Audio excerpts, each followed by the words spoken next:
Thank you. When I came into office, I promised to look at the world's challenges with open eyes and very fresh thinking. We cannot solve our problems by making the same failed assumptions and repeating the same failed strategies of the past. Old challenges demand new approaches. My announcement today marks the beginning of a new approach to conflict between Israel and the Palestinians. In 1995, Congress adopted the Jerusalem Embassy Act, urging the federal government to relocate the American embassy to Jerusalem and to recognize that that city, and so importantly, is Israel's capital. This act passed Congress by an overwhelming bipartisan majority and was reaffirmed by a unanimous vote of the Senate only 6 months ago. Yet for over 20 years, every previous American president has exercised the law's waiver, refusing to move the U.S. Embassy to Jerusalem or to recognize Jerusalem as Israel's capital city. Presidents issued these waivers under the belief that delaying the recognition of Jerusalem would advance the cause of peace. Some say they lacked courage, but they made their best judgments based on facts as they understood them at the time. Nevertheless, the record is in. After more than 2 decades of waivers, we are no closer to a lasting peace agreement between Israel and the Palestinians. It would be folly to assume that repeating the exact same formula would now produce a different or better result. Therefore, I have determined that it is time to officially recognize Jerusalem as the capital of Israel. While previous presidents have made this a major campaign promise, they failed to deliver. Today, I am delivering. I've judged this course of action to be in the best interests of the United States of America and the pursuit of peace between Israel and the Palestinians. This is a long overdue step to advance the peace process and to work towards a lasting agreement. Israel is a sovereign nation with the right, like every other sovereign nation, to determine its own capital. Acknowledging this is a fact is a necessary condition for achieving peace. It was 70 years ago that the United States, under President Truman, recognized the State of Israel. Ever since then, Israel has made its capital in the city of Jerusalem, the capital the Jewish people established in ancient times. Today, Jerusalem is the seat of the modern Israeli government. It is the home of the Israeli parliament, the Knesset, as well as the Israeli Supreme Court. It is the location of the official residence of the Prime Minister and the President. It is the headquarters of many government ministries. For decades, visiting American presidents, secretaries of state, and military leaders have met their Israeli counterparts in Jerusalem, as I did on my trip to Israel earlier this year. Jerusalem is not just the heart of 3 great religions, but it is now also the heart of one of the most successful democracies in the world.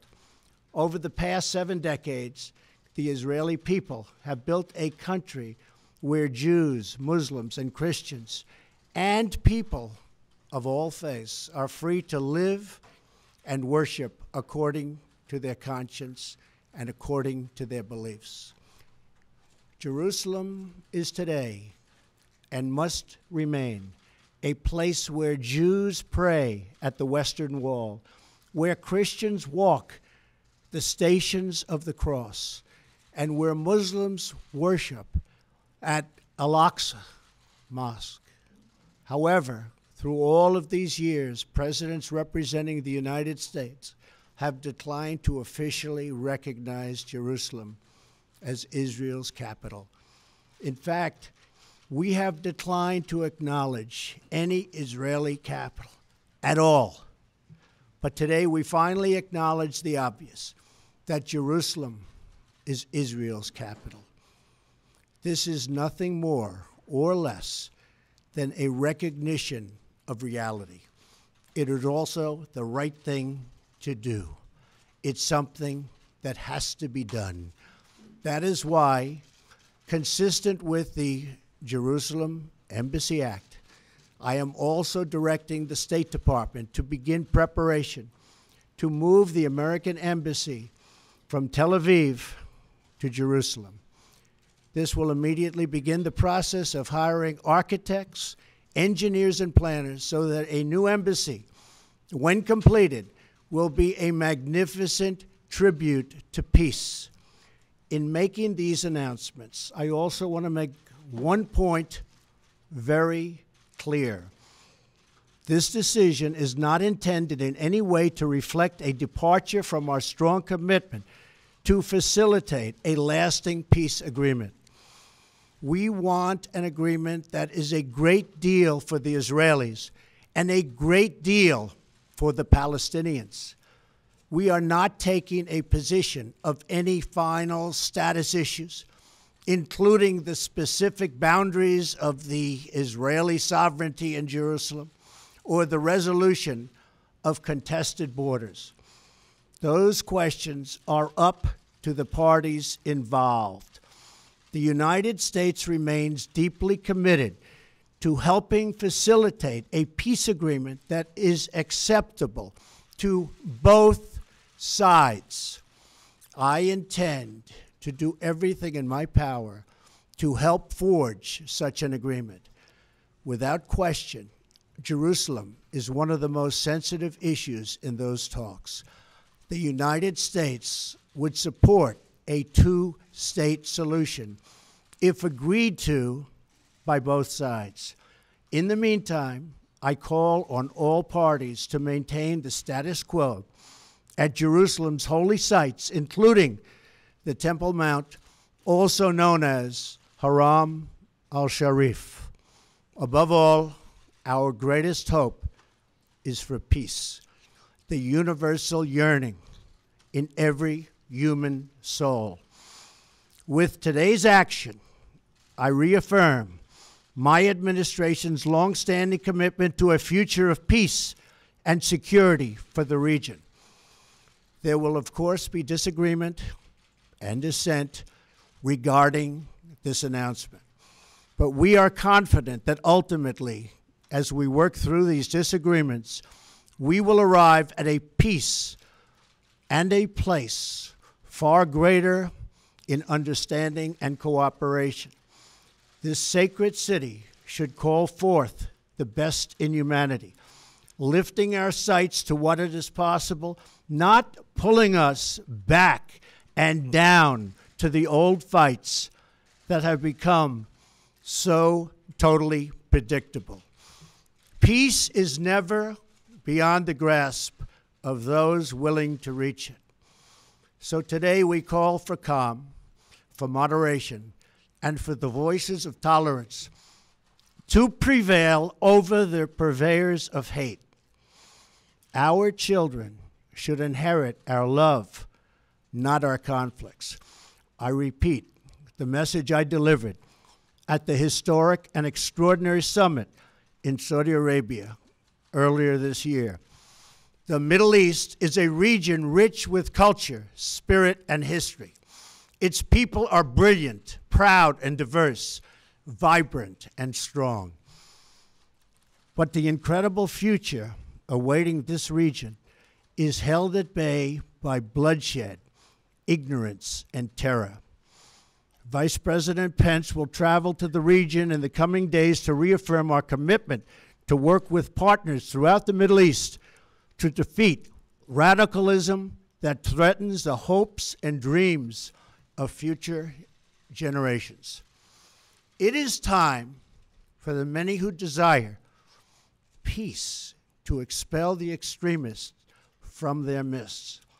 It is time for all civilized nations and people to respond to disagreement with reasoned debate, not violence.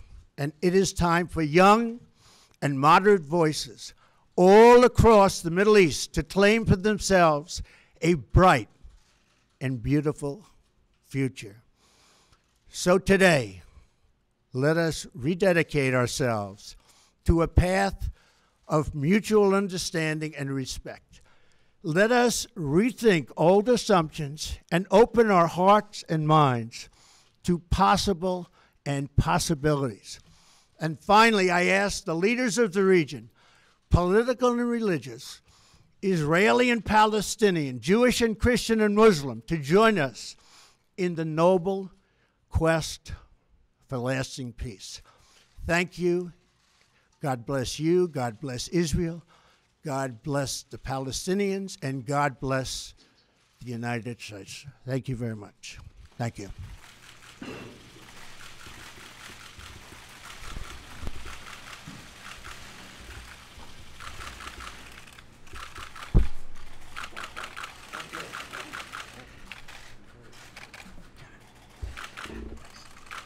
Thank you.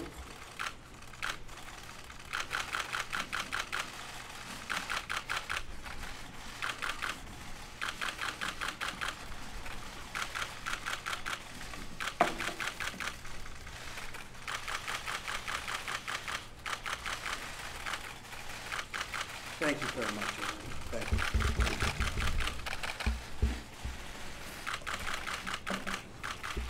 Thank you. Thank you very much.